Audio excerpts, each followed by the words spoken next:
बोलिए सच्चे दरबार की जय हो।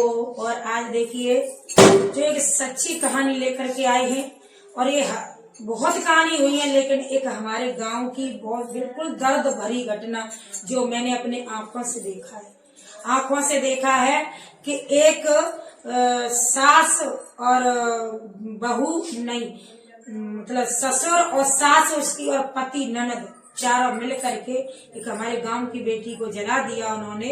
और वो बेटी जब लेकर के आए थे, और जब पता चला, कोई जो बिचौलिया होते उसके जरिया पता चला, जला करके भाग गए थे। और जब पता चला तो गांव के सब गए।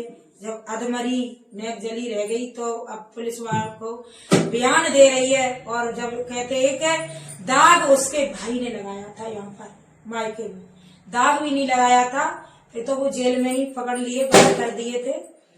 तो वो आज बयान दे रही है पुलिस वालों को। क्या कह रही है? हाँ, और वैसे ये कहते हैं कि झांसी की कहानी है, तो तब किसी ने लिखा है, तो किसी कवि को बहुत बहुत धन्यवाद ऐसे गाने लिखने के लिए। तो पुलिस वालों को क्या जवाब दे रही है? बयान, बेटी बयान कर रही है। अरे बाबूजी मेरे सास ससुर ने कर कमरा में बाबूजी मेरे सास ससुर ने कर कमरा में काटी लेकर आई, मेरी छोटी ननद हाथ में दिया जलाई,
करना